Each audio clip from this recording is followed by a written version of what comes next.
Bienvenue dans cette vidéo où nous allons découvrir le rôle essentiel du formateur référent en apprentissage. Véritable pilier de la réussite des apprentis, il assure le lien entre l'UFA, l'entreprise et l'apprenant. Il entretient des relations régulières avec les tuteurs en entreprise et les autres membres de l'équipe pédagogique. Découvrons ensemble ses principales missions.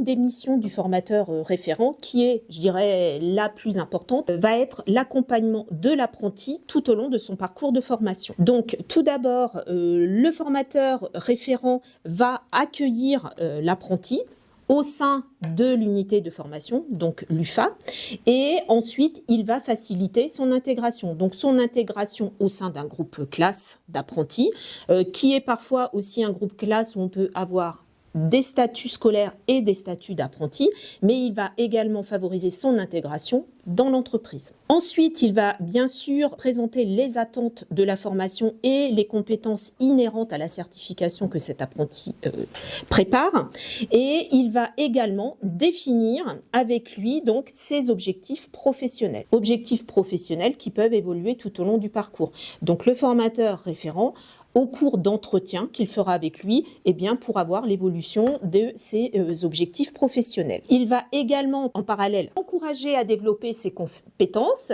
et à travers, comme je vous le disais, des entretiens individuels qu'il va faire avec l'apprenti, il va pouvoir éventuellement identifier des difficultés qu'il peut rencontrer en unité de formation ou en entreprise, et à travers l'écoute et le soutien qu'il pourra lui apporter, trouver ensemble des solutions pour résoudre ces difficultés. Alors il peut arriver malheureusement que le formateur référent ait à gérer également des conflits qui peuvent se passer, je dirais au niveau de l'unité de formation avec des formateurs, mais surtout des difficultés avec le maître d'apprentissage où là, il faudra trouver des solutions pour permettre à l'apprenti de réussir son parcours, où malheureusement parfois on peut aller jusqu'à la rupture de contrat, mais auquel cas derrière il y aura bien évidemment l'accompagnement de l'apprenti pour trouver une solution. Le suivi des apprentis en unité de formation. Donc le formateur référent va planifier tout au long de l'année des temps d'accueil et d'échange avec les apprentis. C'est ce que l'on appelle souvent la restitution du vécu ou le retour d'expérience.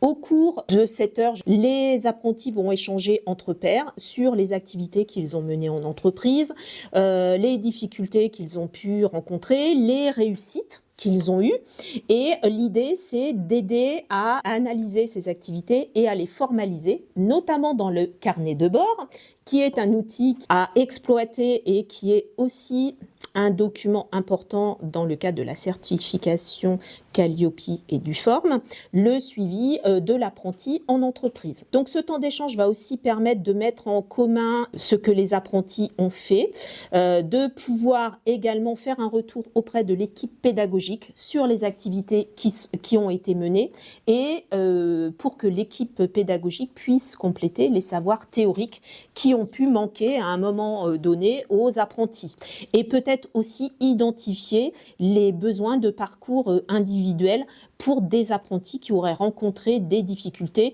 sur une activité beaucoup plus spécifique, ou encore des apprentis qui, dans leur entreprise, ne pourront pas mener certaines activités, et auquel cas, dans l'UFA, il faudra que l'on puisse préparer ces apprentis à la validation de cette compétence qui ne se fera pas en entreprise. Ces temps d'échange sont aussi, comme je vous le disais tout à l'heure, donc identifier les réussites, mais aussi les difficultés, et auquel cas, par rapport aux difficultés rencontrées, cela va vous permettre, en tant que formateur référent, de déclencher un appel téléphonique avec le maître d'apprentissage ou déclencher une visite afin de pouvoir lever les difficultés qui sont rencontrées.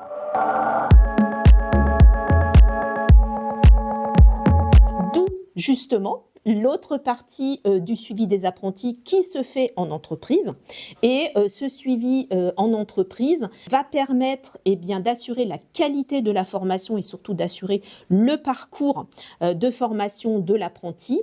Donc pour ce faire, ce suivi en entreprise va se faire donc par des visites. Donc la première qui est très importante et qui est obligatoire, qui est la première visite dans les 45 premiers jours suite à la signature du contrat. Alors attention, 45 jours en entreprise.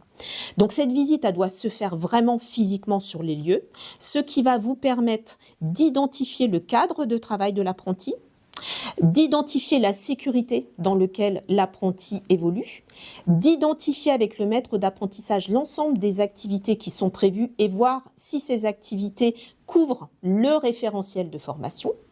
Auquel cas, si il ne couvre pas l'intégralité du référentiel de formation, ce qui est quand même assez souvent, voir comment l'UFA pourra pallier justement les compétences qui ne sont pas validées en entreprise. Donc cette première visite va également permettre de redéfinir vraiment toutes les règles concernant l'apprentissage, concernant le contrat de travail et également reparler du rythme d'alternance qui va être mis en place sur l'année, les 2 années ou voire les 3 années de formation. Et vraiment arriver dès cette première visite à créer vraiment une relation de confiance entre l'apprenti, l'entreprise et vous en tant que formateur référent, c'est-à-dire l'unité de formation par apprentissage. Ensuite, au cours du parcours de formation, vous allez réaliser d'autres visites. Donc, généralement, une deuxième visite qui se fera en fin de première année. Donc, cette visite en fin de première année va permettre de vérifier si les compétences qui étaient prévues ont pu être couvertes et encore une fois, donc revoir, peut-être planifier ensemble les activités qui pourraient manquer. En deuxième année, si on prend un rythme normal en deuxième année, en début d'année, une autre visite qui permettra de faire le bilan sur la période estivale, car forcément, au cours des vacances scolaires, les apprentis seront en entreprise et donc il faut faire un point sur ce qui s'est déroulé et bien souvent on note au cours de cette période estivale une vraie montée en compétences en termes de savoir-être, savoir-faire, donc pouvoir l'identifier et planifier donc les activités sur la deuxième année. Et enfin, à la fin du parcours de formation, on va avoir la dernière visite. Donc cette dernière visite, la visite qu'on appelle de fin de parcours, donc elle a un double rôle. Parfois, elle a un rôle de certification, car au cours de cette visite, en tant que formateur référent et le maître d'apprentissage, vous allez valider les compétences qui peuvent être l'objet d'une notation qui feront partie de la certification. Mais c'est aussi très important, cette dernière visite, pour aller au bout de cette relation de confiance et fidéliser l'entreprise et voir avec eux pour se projeter sur un autre contrat ou alors un autre contrat avec ce même apprenti qui peut poursuivre son parcours de formation ou alors avec un nouvel apprenti.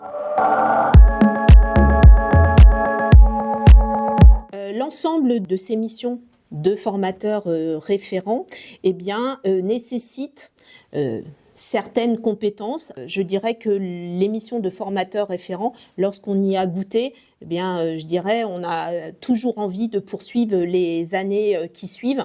Donc pour être formateur référent, cela forcément nécessite des compétences pédagogiques, mais il y a aussi les compétences en termes, humaines. Et je dirais que derrière le métier de formateur référent, il y a des mots-clés. Alors ces mots-clés, c'est l'écoute, comme j'ai pu vous le dire tout à l'heure, il faut vraiment faire preuve d'écoute au niveau des apprentis, il faut être pédagogue, il faut communiquer. Alors la communication va pas forcément être la même vis-à-vis de l'apprenti, vis-à-vis du maître d'apprentissage. Vous allez être amené aussi à communiquer avec l'ensemble de l'équipe pédagogique, vos collègues. Cela demande quand même aussi une certaine organisation, car il faut être capable d'identifier des temps précis avec vos apprentis. Il va falloir pouvoir programmer, planifier les visites en entreprise. Il faut être capable de vous adapter aussi face à certaines situations et il faut faire preuve de bienveillance. Grâce à son engagement et à son expertise, le formateur référent joue un rôle déterminant dans le parcours de chaque apprenant.